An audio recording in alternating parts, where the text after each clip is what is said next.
Moving to Dubai, do not make these mistakes.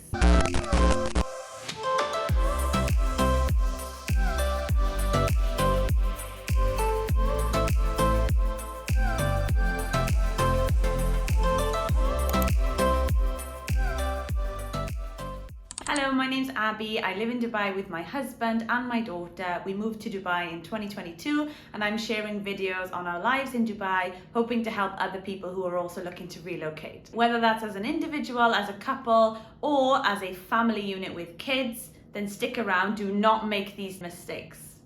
The first mistake that people make is booking the wrong kind of travel insurance. Now, you need to have the correct type of travel insurance. Do not book travel insurance like you would when you go abroad on holiday and you come back to the UK within 2 weeks. Most travel insurances will require a departure flight and then a return flight, which means to them, you're only going to be going on holiday and then you'll be back to the UK. In the circumstances that you're moving to Dubai, that's obviously not going to happen. So if you end up booking that kind of insurance, you run the risk of running into an emergency situation, trying to claim on insurance. They may ask you to provide details of your return flight, which you cannot do, and then they may refuse to pay, which means that you have to pay. They may even refuse you care unless they can guarantee that they will be paid, which can put you in a very dangerous situation. So always come with travel insurance for every single member of your family, or if it's just for yourself, make sure that you are covered. The only type of insurance you should be purchasing is one-way travel insurance, which means they only require you to have a one flight out to the destination, and they don't require you to commit to coming home or back to where you were living previously. We booked our travel insurance from World Nomads, but I bet there's other travel companies that would also provide a similar insurance, but just read the fine print. Next is moving to Dubai with a passport that expires in 1 year or less. So you actually can't travel to the UAE with your passport less than 6 months until expiry. Anything between 6 months and a year is still going to be an issue. Now, if you do enter the UAE with your passport and it's expiring a year's time from the day that you arrive, it's not the end of the world. You can get your passport organized from overseas. However, it is much more cost effective and more straightforward if you did it in your home country in the UK. So make it easier for yourself. If you know you're going to move, before you move, just arrange for a new passport. Even if you've got 1 year left, you may as well get a new one now, and then you have an extra, I don't know how long they're valid for, like 10, 15, 20 years even. Next is not having at least £10,000 in your bank account. We were actually really shocked when moving to Dubai of the payments that we needed to pay. Nothing could have prepared me for it because every person's circumstance is different, right? I couldn't find the information that I wanted to or needed to online. I wish I'd forecasted more how much things were going to cost in that very beginning. Most people focus on how much it's going to cost monthly. However, what we need to look at is the beginning couple of months. How much we're going to spend in those first couple of months is super important. £10,000 is a lot of money to have when moving to Dubai. However, it will get sucked up so quickly in hidden costs, deposits, fees, payments that you didn't even know you needed to pay. Don't come with less money than £10,000. You maybe want to bring more if you have a family, a larger family. We moved with my husband and my daughter and we struggled to spend less than £10,000. I've spoken to people since being here in Dubai, many people that have had this issue and haven't moved to Dubai with enough money and have found themselves in some difficult situations, and also then finally deciding that they need to leave Dubai because they cannot keep up with the costs and they don't have the money to sustain living here. The next mistake that I see happen all too often is that people don't get their documents attested. The government requires you to attest important documents to certify that they are the original and they are real and authentic. If you don't get your documents attested, this is going to cost you a lot more money. From speaking to those who have done attestation in the UAE, in Dubai, the process is very long and strenuous. Do it in the UK. It's very straightforward. You can meet with a solicitor. There are certain solicitors who are registered to do attestation and have probably done it previously. Where I'm from in South Wales, we actually found somebody in Cardiff who was able to help us. And the day that we met her and dropped our documents off,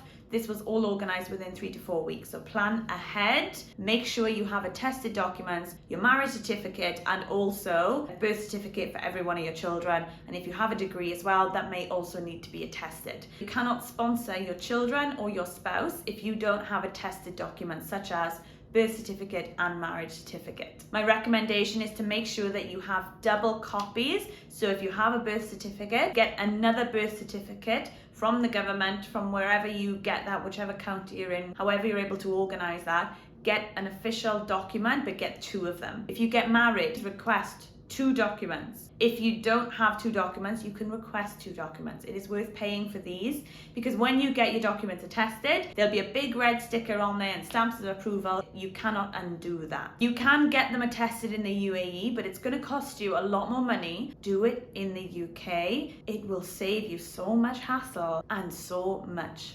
money because it's expensive anyway. But if you do it out here, it's way more expensive. Speaking of expensive, that leads to our next mistake. Too many people see TikTok and Instagram and think that Dubai is the safest place in the world. It's pretty safe. However, is it safe enough to be leaving your car keys and your bags around? They see it online, left their car keys there, come back 24 hours later, and the car keys are still there on the car, the Lamborghini, and the car hasn't been stolen. Why would you leave expensive items to the risk that they could be stolen? Don't leave your handbags lying around. Don't leave your phone on the bathroom unit when you're going to the loo. Do not leave things unattended because you've seen it on TikTok.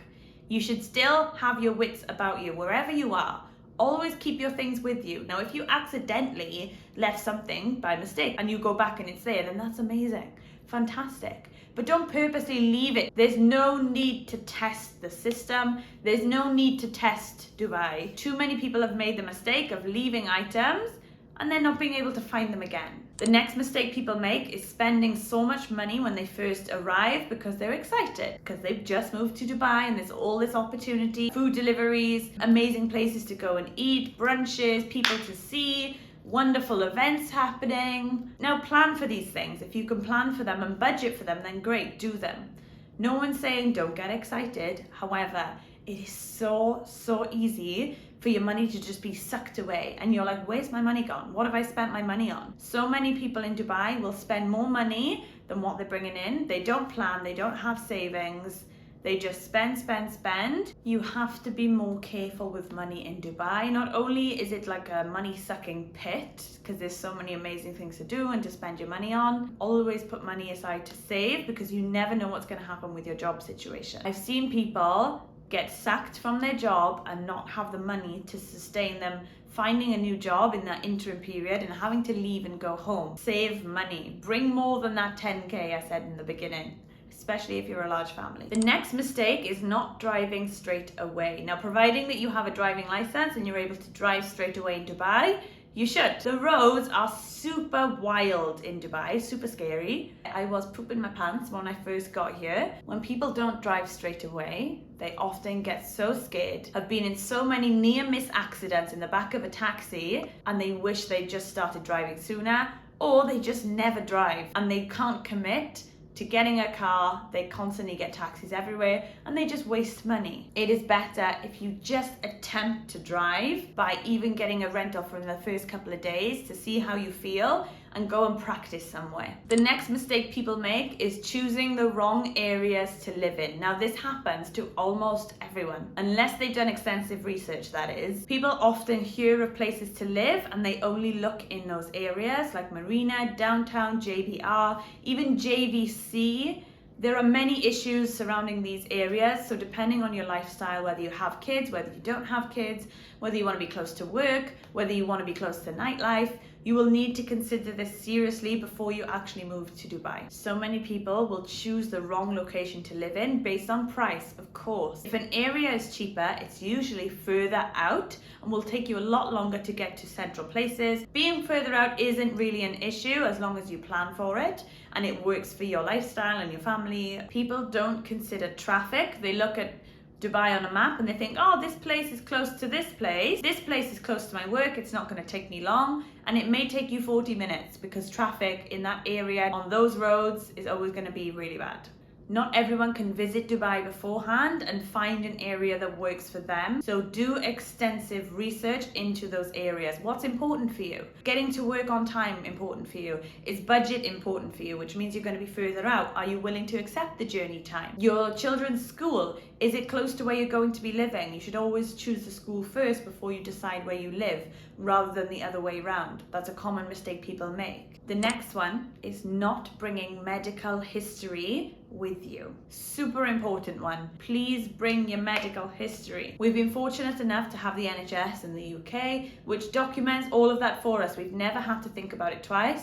Whereas when you move to a different country, they have no information on you. Absolutely no data at all. In the event there's an issue, they have nothing to refer back to. Without your current medical history or your children's medical history, you could look at spending a lot of money for doctors to find the same diagnosis that maybe you've already had. You could avoid certain procedures. For example, you've already had a colonoscopy. You don't want another colonoscopy. God forbid anything happened. If it did happen, you have everything you need to ensure that the treatment your child or yourself is going to get is going to be with full understanding of your previous medical history. If you like this video, please give me a thumbs up. I would really appreciate it. If you're still not convinced why you should move to Dubai, then watch this video. This is reasons why we moved to Dubai as a family. If you want to see more, then subscribe and comment below what you want to see from me and if this video was helpful at all. And I'll see you in the next one. Thank you.